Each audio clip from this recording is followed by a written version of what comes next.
A very happy new year to you viewers out there. It is another wonderful year right here, and we are excited to be here. It is outnumbered on Oweleketv. My name is Ramsey Enoch, and I don't do this alone. I also have Rachel Abioye. Good morning, Rachel. Good morning, Ramsey. Happy New Year. Yeah, the new year is very, very good. We are on set. How was your celebration? Well, went well.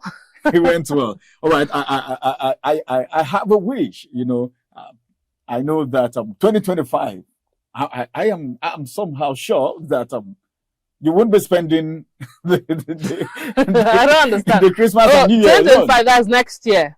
Next year. Oh, wow. So you're praying for me not to spend it alone next year. What happens to this year?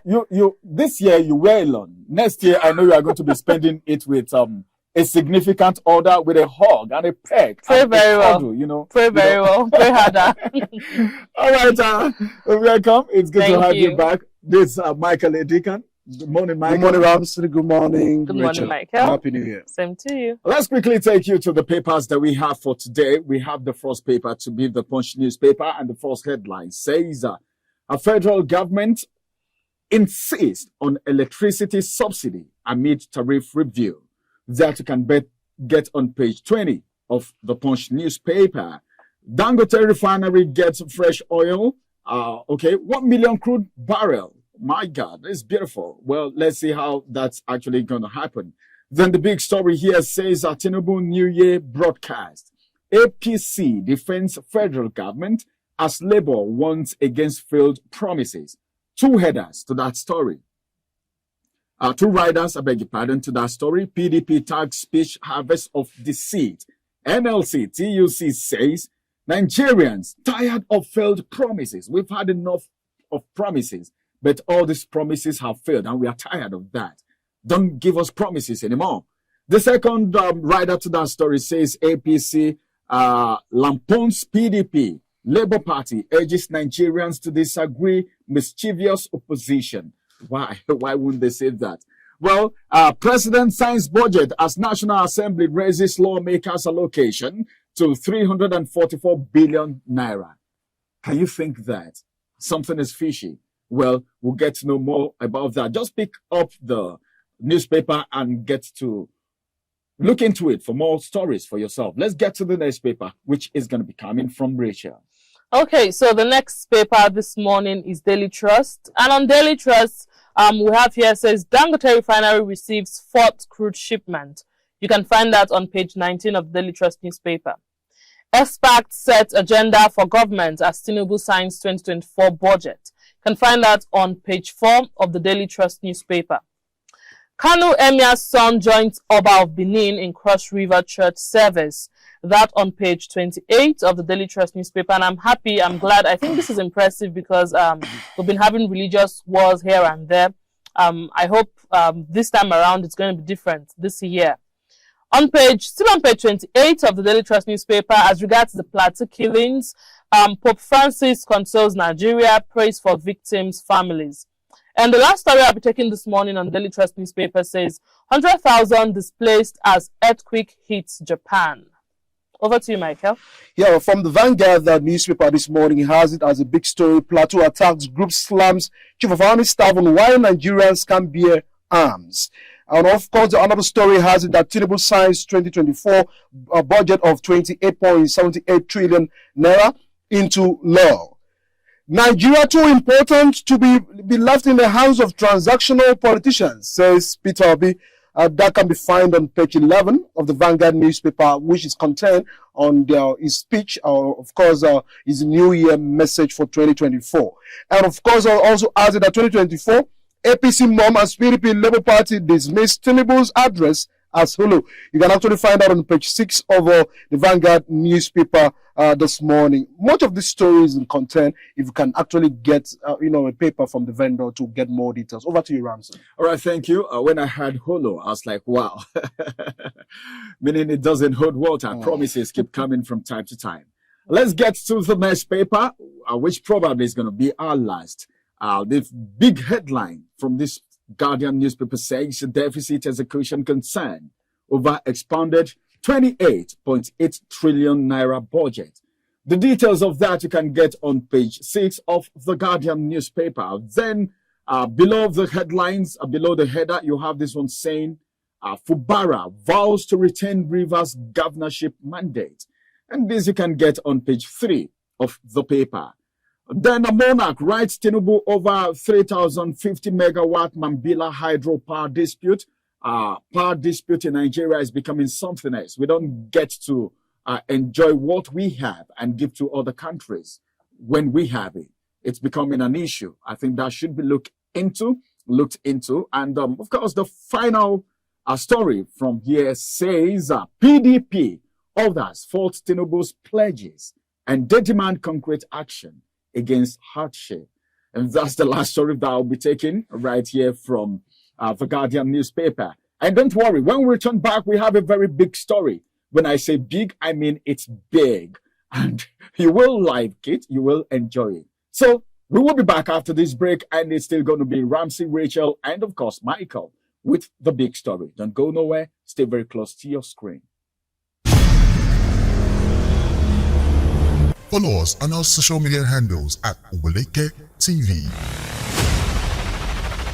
Visit our website at www.oweleketv for a thrilling journey. Oweleketv, rising star at the fairground.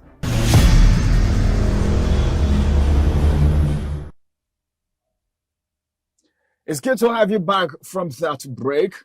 Is still outnumbered on Oweleketv with Ramsey, Rachel, and Michael. We promise we're going to be bringing to you the big story from the headlines that we're taking so far. And the big story here is coming right here from the Guardian newspaper, where we have it that PDP, the People's Democratic Party, which is an opposition to APC and others, not just PDP. I want us to get this straight. Sometimes if it is coming from an opposition, people said, okay, maybe it's because it's an opposition. But this one is coming from PDP and others. What are they saying? They are faulting Tinubu's pledges. You know, Nigerians are tired. I'll keep saying this, that Nigerians are wiser than they used to be. And people are even tired of this administration, even though it is just a short time into their reign. Look into it and see what is happening. The hardship is written on the face of everyone. You can see it boldly written on people's forehead. By the time you see anyone, you know this one is going through something. People are no longer reasoning very well anymore. Psychologically, emotionally, and in every ramification. You see Nigerians struggling to succeed. You look at what happened during the Yuletide. A lot of people couldn't do what they do before. And right now, PDP is saying, well, we are tired of these pledges.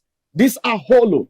Every year we get to hear this New Year broadcast. It's becoming more like a tradition, unlike it used to be during our fathers. You know, back then, during the time of Awolowo and the rest of them, Nnamdi Azikiwe and the rest of them, when you hear anything coming from the government, you can go to the bank with it and cash it out because you are so sure that this is true. But now, look at what is happening. But now we still have the opposition coming to fault these pledges, and they are demanding a concrete action against hardship because this is something Nigerians can't bear anymore. Something needs to be done. Don't talk to us, all right? Even if you are saying anything, make it reasonable. Don't talk to Nigerians as if you're talking to babies who don't know anything. Don't promise us. Let's see the action come to play.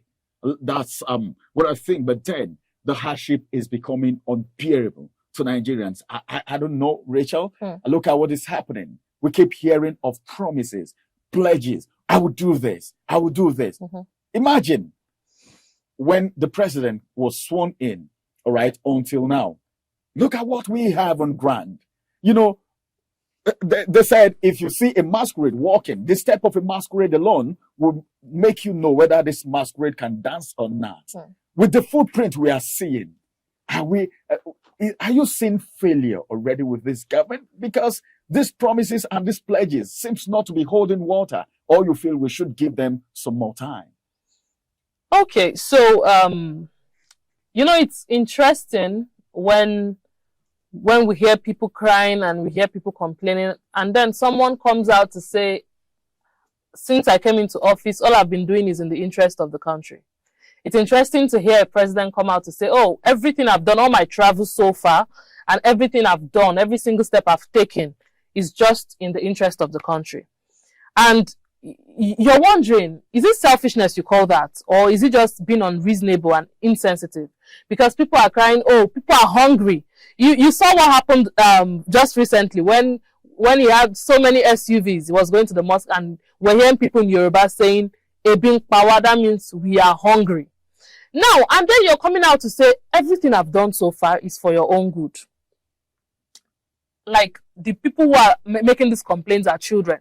If maybe, okay, you're a father over little children now, and these children are crying and complaining, I say, oh, everything I've been doing so far is for your interest. But we have pensioners in this country who are crying. We have men, fathers who can no longer even, stand as fathers in their homes because they can't provide for the needs of their families. We have farmers who are crying every day because bandits and terrorists are going to their farms to destroy. And then you're coming out to say everything I've been doing so far, everything I've done so far is for your interest. And then you're making more promises. Oh, this year, 500,000 hectares of land we're going to farm on. This year, electricity is going to be this. This year, that. There's someone I know who usually says something. So if you cannot be faithful in little, then if they give you so much more to handle, you won't be able to handle it. Yes. Even in the Bible. Yes, you won't be able to handle it. Because since you came into power, since you came into office, everything we've seen so far, every single thing we've seen so far is just sufferings and more sufferings. How can Nigerians who were suffering before, now it's not like frying pan to fire. The average Nigerians are now poor, like very poor. This festive period, look at what happened. Go to the market. It was just before that, when Christmas is coming or New Year, when you go to the market, you see people jam-packed everywhere. You see, but this time around, chickens all over the place. Even after New Year, nobody was able to buy chicken. People are not able to buy chicken. And then you're coming out to say, oh, everything I've done so far is for your interest. And this is a new year. We have months, going into months, days going into months, and it continues. And don't be surprised. This is a new year, and it will continue like this till the fourth year in office. So his fourth year in office. It may continue like this. And you're asking, how long is this going to go on? Now, Labour Party came out to say, look, everything yours is just irritating. PDP came out to say the same thing. And the funny thing is, it's not just because they're an opposition party. It's not just that. They are also Nigerians. It's even real. Yes, they are also Nigerians. And we can all see even if Labour Party and PDP and other parties had not come out to say anything, we Nigerians, in fact, I didn't listen to that broadcast. I just had to go through because it's like a tradition, a ritual that you have to do every new year just to say, oh, a president has spoken. Yes, there was a broadcast. But does it hold water? No. Does it really hold water? That's the question. Does it hold water? She says something very, very vital. We keep hearing these things from time to time. I could remember when Jonathan's administration expired and he left, Buhari came on board.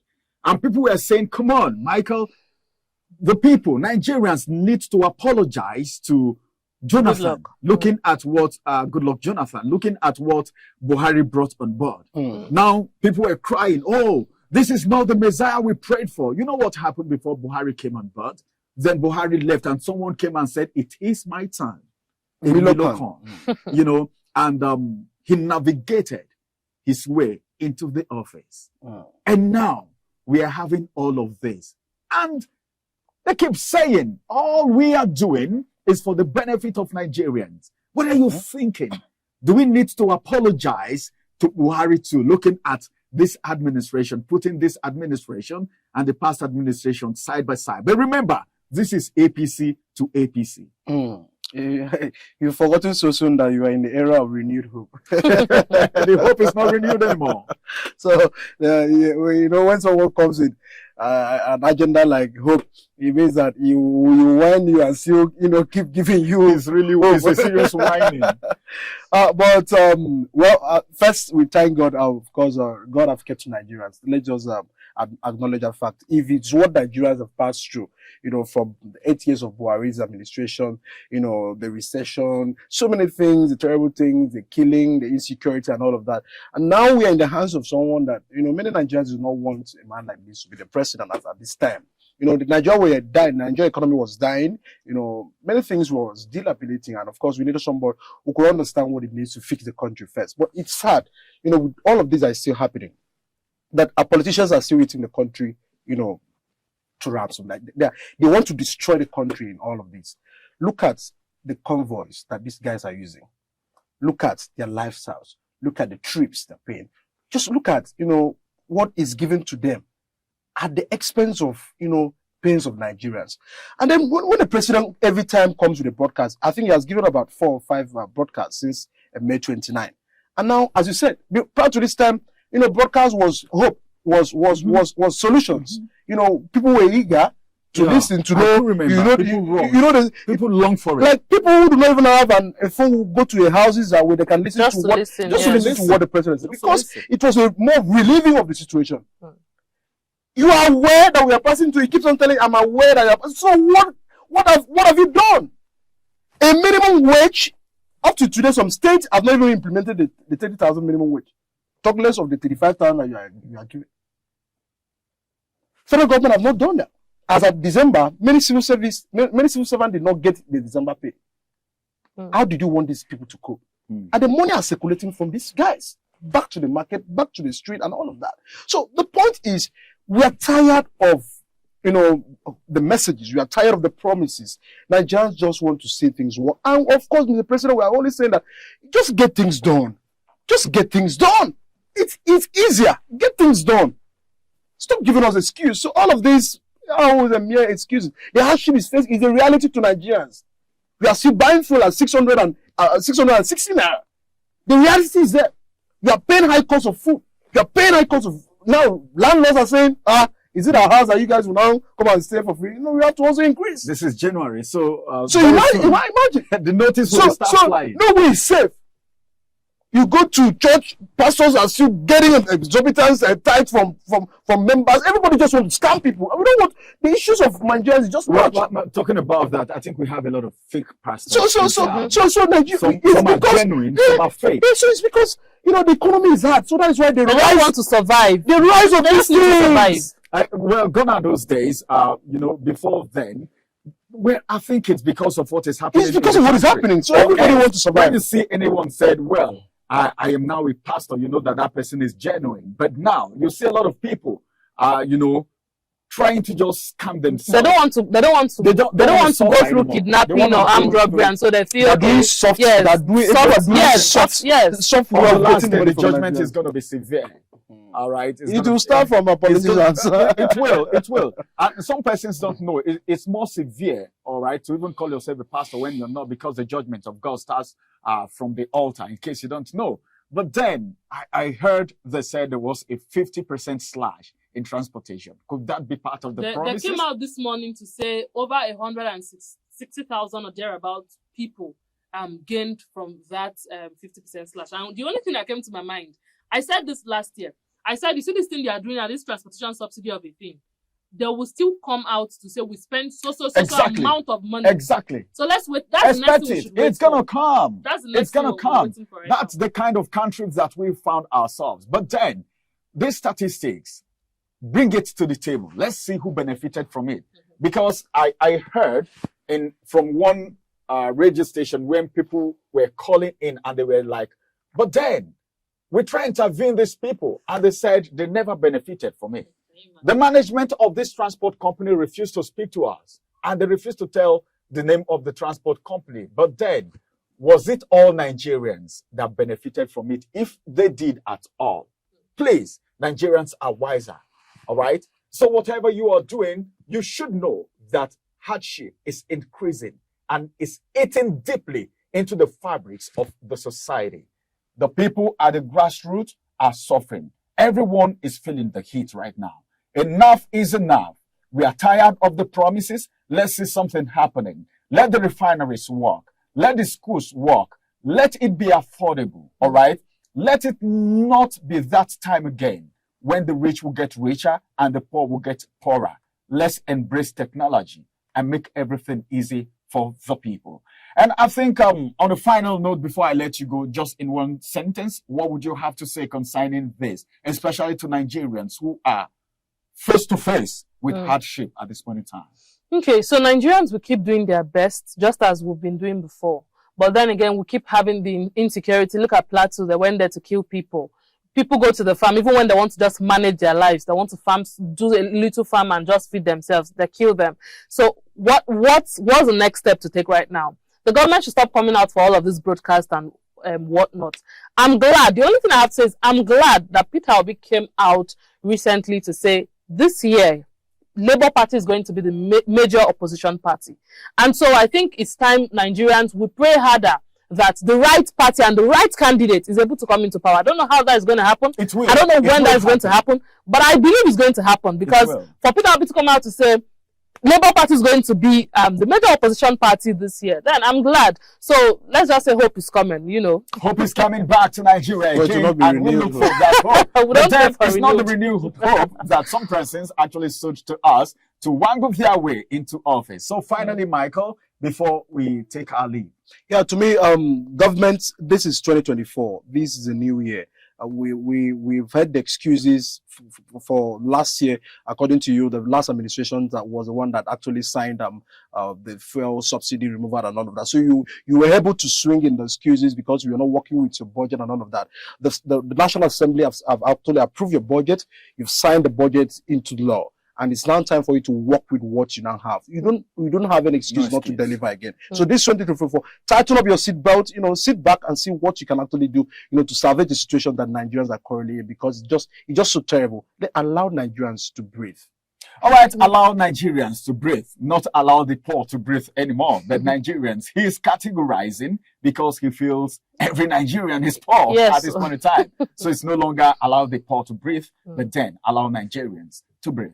Well, I just want to leave just one word with this government. You still have the chance to make the wrong right. That's what I have to say. Thank you very much for being part of Outnumbered today on Oweleketv. We'll come on your way again with the big stories and the major headlines. You can do everything possible to be part of this broadcast by going to the comment section, drop your comment, drop your opinions and your takes, and we will react on it appropriately. Thank you very much and have a wonderful day. And once again, Happy New Year. And from Ramsey, Rachel, and Michael, it's bye-bye for now.